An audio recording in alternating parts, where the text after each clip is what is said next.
السلام علیکم ورحمۃ اللہ تعالی وبرکاتہ۔ نحمده ونصلي ونسلم على رسوله الكريم، اما بعد فاعوذ باللہ من الشیطان الرجیم، بسم اللہ الرحمن الرحیم۔ ان اللہ وملائکته یصلون علی النبی یا ایہا الذین آمنوا صلوا علیہ وسلموا تسلیما۔ اللہم صل علی سیدنا ومولانا محمد معدن الجود والکرم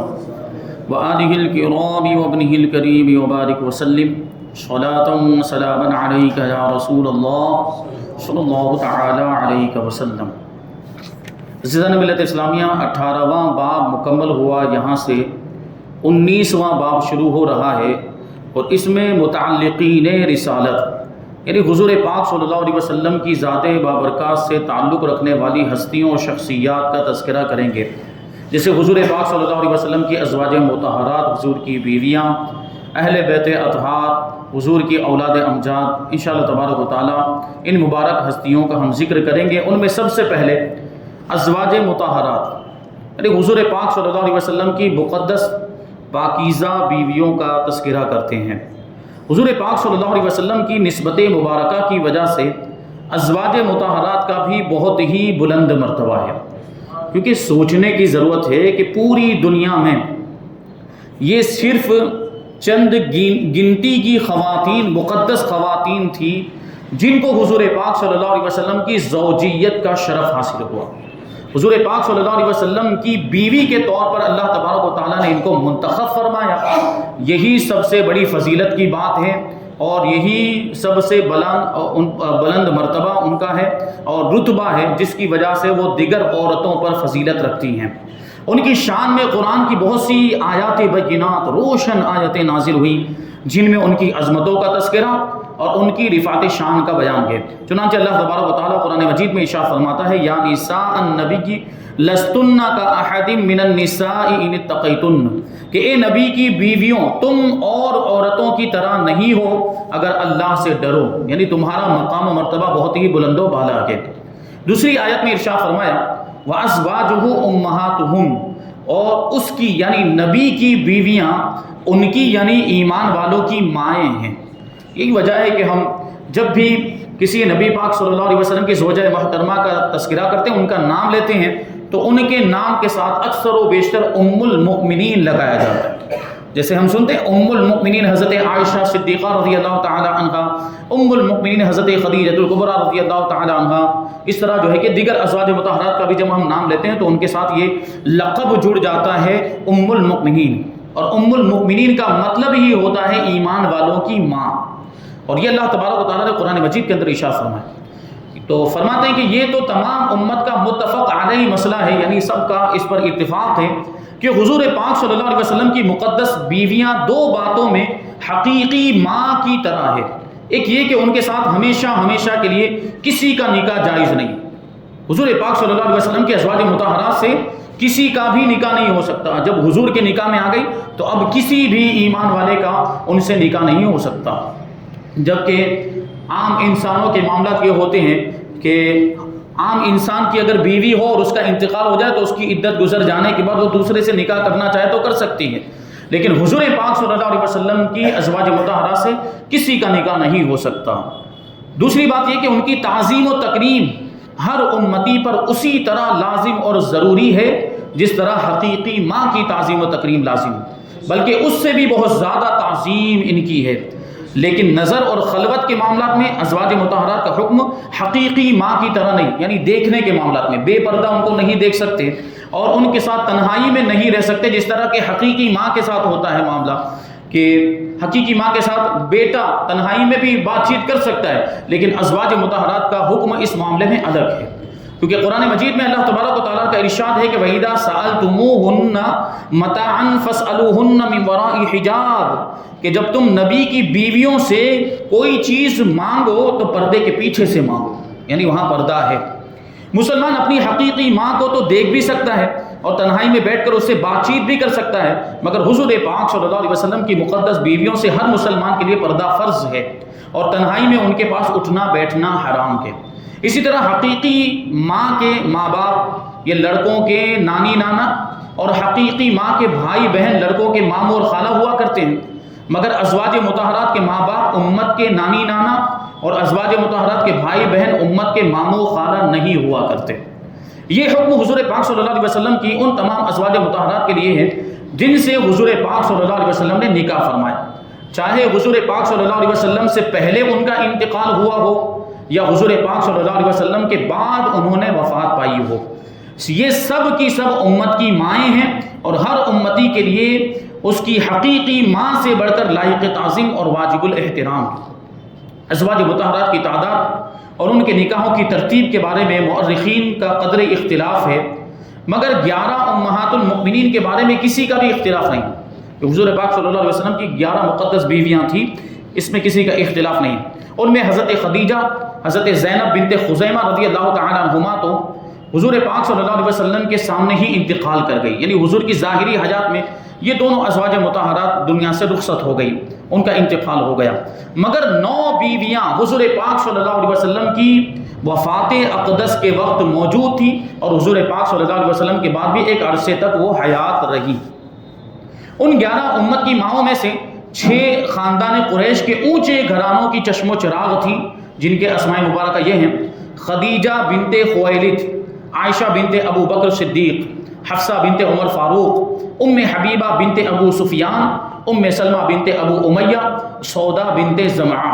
یہ 6 ازواج مطہرات جن کا تعلق خاندان قریش ہی سے تھا اور بڑے اونچے گھرانوں سے، اونچے خاندان سے ان کا تعلق تھا۔ اور 4 ازواج مطہرات خاندان قریش سے نہیں تھی مگر عرب کے دوسرے قبیلوں سے تعلق رکھتی تھیں، اور وہ یہ ہیں: زینب بنت جحش، میمونہ بنت حارث، زینب بنت خزیمہ ام المساکین، جویریہ بنت حارث، اور ایک بیوی یعنی حضرت صفیہ رضی اللہ تعالی عنہ، صفیہ بنت حیی، یہ عربی النسل نہیں تھی، یعنی عرب سے ان کا تعلق نہیں تھا بلکہ خاندان بنی اسرائیل کے ایک شریف النسب رئیس زادی تھی۔ اس بات میں بھی کسی مورخ کا اختلاف نہیں کہ سب سے پہلے حضور پاک صلی اللہ علیہ وسلم نے حضرت خدیجہ رضی اللہ تعالی عنہا سے نکاح فرمایا، اور جب تک وہ زندہ رہی حضور پاک صلی اللہ علیہ وسلم نے کسی دوسری عورت سے نکاح نہیں فرمایا۔ حضور پاک صلی اللہ علیہ وسلم حضرت خدیجہ رضی اللہ تعالی عنہا سے بڑی محبت فرماتے تھے، بڑا تعلق تھا، بڑا لگاؤ تھا، اور حضور پاک صلی اللہ علیہ وسلم کی جتنی بھی اولاد ہوئی وہ سب حضرت خدیجہ رضی اللہ تعالی عنہا کے بطن سے ہی ہوئی۔ یہ بھی فضیلت اور شرف اور سعادت حضرت خدیجہ رضی اللہ تعالی عنہا کو حاصل ہوئی۔ تو اسی وجہ سے سب سے پہلے حضرت خدیجہ رضی اللہ تعالی عنہا کا تذکرہ کرتے ہیں کہ حضور پاک صلی اللہ علیہ وسلم کی مقدس بیویوں میں سب سے زیادہ فضیلت انہی کو حاصل تھی، اور حضور پاک صلی اللہ علیہ وسلم سب سے زیادہ محبت انہی سے فرمایا کرتے تھے۔ حضرت خدیجہ رضی اللہ تعالی عنہ حضور پاک صلی اللہ علیہ وسلم کی سب سے پہلی رفیقہ حیات ہیں۔ ان کے والد کا نام خویلد بن اسد اور ان کی والدہ کا نام فاطمہ بنت زائدہ ہے۔ یہ خاندان قریش کی بہت ہی معزز اور نہایت ہی دولت مند خاتون تھی۔ یہ بڑے گھرانے سے تعلق بھی تھا، ساتھ میں مال و دولت کی بھی کمی نہیں تھی، تجارت کے قافلے آپ کے جو ہے کہ سفر کیا کرتے تھے۔ یہ حضرت خدیجہ رضی اللہ تعالی عنہ اتنی مالدار، اور اس کتاب کے 3 باب میں پہلے ہی بیان کر چکے ہیں کہ اہل مکہ والے ان کی پاک دامنی اور پارسائی کی وجہ سے ان کو طاہرہ کے لقب سے یاد کرتے تھے، یعنی پاکیزہ، مقدس۔ انہوں نے حضور پاک صلی اللہ علیہ وسلم کے اخلاق و عادات، جمال صورت اور کمال سیرت کو دیکھ کر خود ہی حضور پاک صلی اللہ علیہ وسلم سے نکاح کی رغبت ظاہر کی تھی۔ انہوں نے خود ہی حضور پاک صلی اللہ علیہ وسلم سے نکاح کرنا چاہا، اور پھر باقاعدہ نکاح ہو بھی گیا، جس کا مفصل تذکرہ 3 باب میں ہو چکا۔ علامہ ابن اسیر اور امام ذہبی کا بیان ہے کہ اس بات پر تمام امت کا اجماع ہے کہ رسول پاک صلی اللہ علیہ وسلم پر سب سے پہلے حضرت خدیجہ رضی اللہ تعالی عنہا ہی ایمان لائیں، اور ابتدائی اسلام میں جبکہ ہر طرف سے آپ کی مخالفت کا طوفان اٹھ رہا تھا، ایسے کٹھن وقت میں صرف انہی کی ایک ذات تھی جو رسول پاک صلی اللہ علیہ وسلم کی مونس حیات بن کر تسکین خاطر کا باعث تھی، یعنی یہی حضور پاک صلی اللہ علیہ وسلم کو سکون پہنچاتی تھی، حضور کو تسلی دیتی تھی، حضور کی غمخواری فرماتی، حضور کی فکر کو دور کرنے کی کوشش کرتی تھی، اور اکثر و بیشتر یہ فرمایا کرتی تھی کہ یا رسول اللہ صلی اللہ علیہ وسلم، آپ نے کبھی کسی کا برا نہیں کیا تو اللہ تبارک و تعالیٰ بھی آپ کے ساتھ کچھ بھی برا نہیں کرے گا۔ یہ ام المؤمنین حضرت خدیجہ، انہوں نے اتنے خوفناک اور خطرناک اوقات میں جس استقلال اور استقامت کے ساتھ خطرات اور مصائب کا مقابلہ کیا، اور جس طرح تن من دھن سے بارگاہ نبوت میں اپنی قربانی پیش کی، اس خصوصیت میں تمام ازواج مطہرات پر ان کو ایک خصوصی افضلیت حاصل ہے کہ یہ جو شرف اور سعادت یہ صرف ام المؤمنین حضرت خدیجہ رضی اللہ تعالی عنہا کو ہی حاصل ہوئی۔ چنانچہ ولی الدین عراقی کا بیان ہے کہ قول صحیح اور مذہب مختار یہی ہے کہ امہات المؤمنین میں حضرت خدیجہ رضی اللہ تعالی عنہ سب سے زیادہ افضل ہیں۔ ان کے فضائل میں چند حدیثیں بھی وارد ہوئی ہیں، چنانچہ حضرت ابو ہریرہ رضی اللہ تعالی عنہ راوی ہیں کہ حضرت جبرائیل علیہ السلام رسول پاک صلی اللہ علیہ وسلم کی بارگاہ میں تشریف لائے اور عرض کیا کہ اے محمد صلی اللہ علیہ وسلم، یہ خدیجہ ہیں جو آپ کے پاس ایک برتن لے کر آ رہی ہیں جس میں کھانا ہے، جب یہ آپ کے پاس آ جائیں تو آپ ان سے ان کے رب کا اور میرا سلام کہہ دیں، اور ان کو یہ خوشخبری سنا دیں کہ جنت میں ان کے لیے موتی کا ایک گھر بنا ہے جس میں نہ کوئی شور ہوگا نہ کوئی تکلیف ہوگی۔ جنت کی بشارت، جنت میں محل کا کیا مطلب؟ جنت کی بشارت مل گئی ان کو دنیا میں۔ پھر یہ بھی تو غور کرنے کی بات ہے کہ دنیا میں رہتے ہوئے ام المؤمنین کے لیے حضرت خدیجہ رضی اللہ تعالی عنہ کے لیے اللہ کا سلام آ رہا ہے، حضرت جبرائیل سلام لے کر آئے۔ امام احمد و ابو داؤد اور نسائی حضرت عبداللہ ابن عباس رضی اللہ تعالی عنہما سے روایت کرتے ہیں کہ اہل جنت کی عورتوں میں سب سے افضل حضرت خدیجہ، حضرت فاطمہ، حضرت مریم اور حضرت آسیہ ہیں رضی اللہ عنہ۔ حضرت مریم تو یہ حضرت عیسیٰ علیہ السلام کی والدہ، اور حضرت آسیہ یہ فرعون کی بیوی جو مومنہ تھی، ایمان والی تھی، حضرت موسیٰ علیہ السلام پر ایمان لائی تھی۔ اسی طرح روایت ہے کہ ایک مرتبہ جب حضرت عائشہ رضی اللہ تعالی عنہ نے حضور پاک صلی اللہ علیہ وسلم کی زبان مبارک سے حضرت خدیجہ رضی اللہ تعالی عنہ کی بہت زیادہ تعریف سنی تو انہیں غیرت آ گئی کہ یہ عورتوں کے معاملات ہوتے ہیں۔ اب تو ایک سے زیادہ نکاح کا رواج ہی ختم ہو گیا کہ ایک سے زیادہ اگر نکاح کیا جائے، ایک سے زیادہ بیویاں ہوں تو ان کے آپس میں غیرت کے اور حمیت کے معاملات ہوتے ہیں، ایک دوسرے سے وہ آگے بڑھنے کی کوشش کرتی ہیں اور شوہر کی نظر میں وہ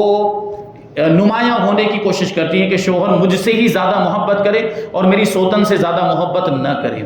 تو ام المؤمنین حضرت، یہ ایک فطری چیز ہے، عورتوں کے اندر یہ ایک فطری چیز رکھی گئی ہے۔ ام المؤمنین حضرت عائشہ صدیقہ رضی اللہ تعالی عنہا بھی تو حضور پاک صلی اللہ علیہ وسلم کی زوجہ محترمہ، لیکن حضور پاک صلی اللہ علیہ وسلم سب سے زیادہ ازواج مطہرات میں کسی کی تعریف کرتے تھے تو وہ حضرت خدیجہ رضی اللہ تعالی عنہ۔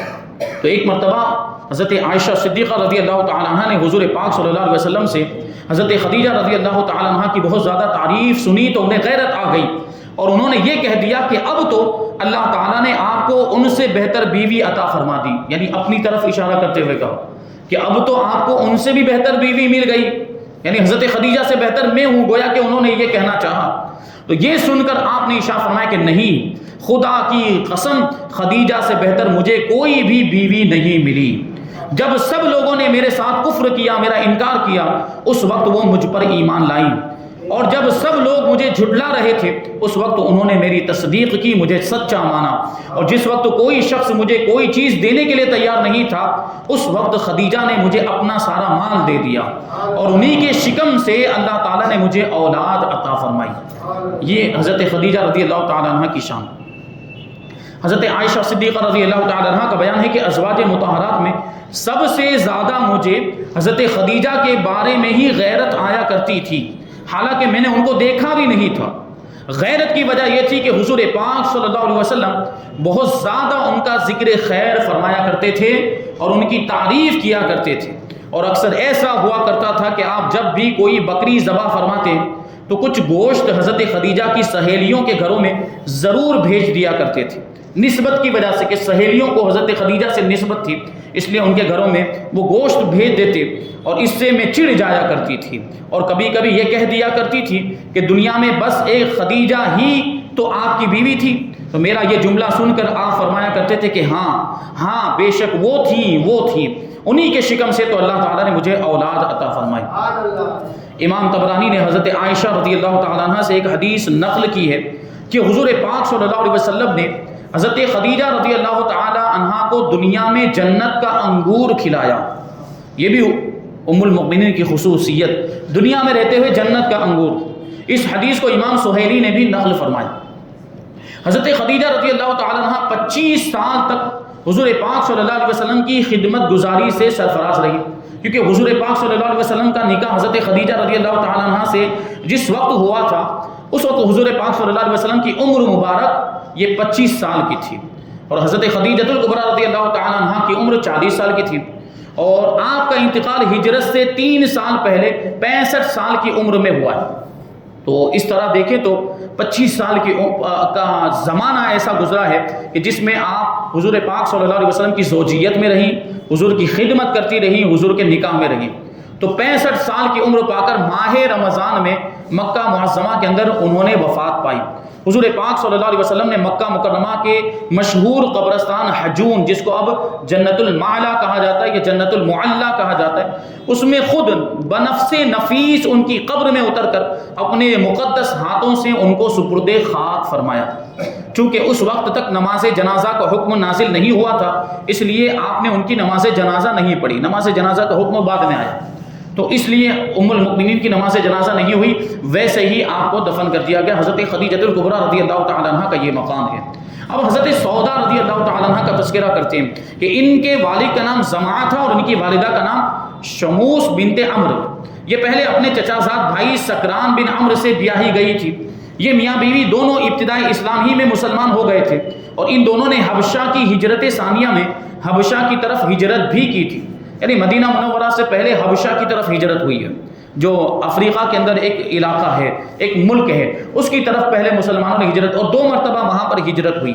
تو یہ دونوں میاں بیوی حبشہ کی طرف ہجرت ثانیہ میں ہجرت کر کے گئے تھے، لیکن جب حبشہ سے واپس لوٹ کر یہ دونوں میاں بیوی مکہ مکرمہ آئے تو ان کے شوہر سکران بن عمرو رضی اللہ تعالیٰ عنہ وفات پا گئے اور یہ بیوہ ہو گئی۔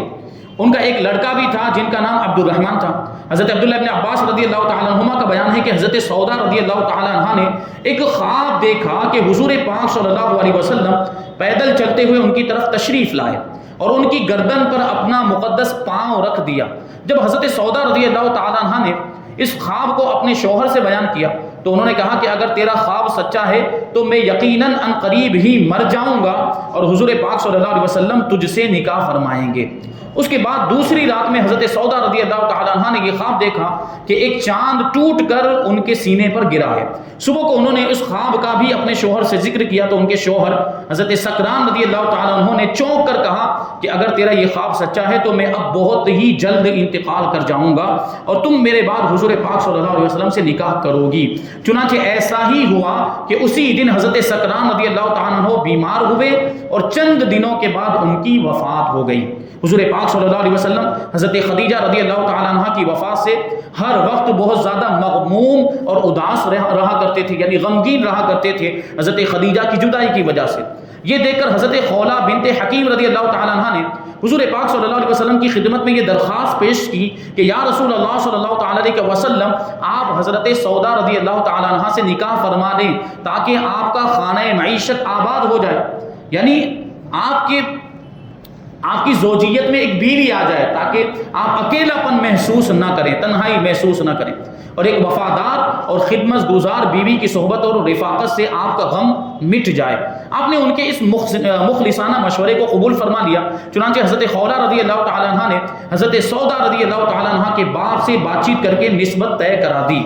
اور نکاح ہو گیا، اور یہ امہات المؤمنین کے زمرے میں داخل ہو گئی اور اپنی زندگی بھر حضور پاک صلی اللہ علیہ وسلم کی زوجیت کے شرف سے سرفراز رہی اور انتہائی والہانہ عقیدت و محبت کے ساتھ آپ کی وفادار اور خدمت گزار رہی، اور یہ بہت ہی فیاض اور سخی تھی۔ ایک مرتبہ حضرت امیر المؤمنین عمر رضی اللہ تعالیٰ عنہ نے درہموں سے بھرا ہوا ایک تھیلا ان کی خدمت میں بھیجا۔ آپ نے پوچھا کہ یہ کیا ہے؟ لانے والے نے بتایا کہ یہ درہم ہے۔ آپ نے فرمایا کہ بھلا درہم کھجوروں کے تھیلے میں بھیجے جاتے ہیں؟ وہ تھیلا کھجوروں کا تھا، کھجوروں کے تھیلے میں درہم بھر کے بھیجے گئے تھے۔ تو ام المؤمنین حضرت سودا رضی اللہ تعالیٰ عنہ نے کہا کہ کھجوروں کے تھیلے میں یہ درہم کون بھیجتا ہے؟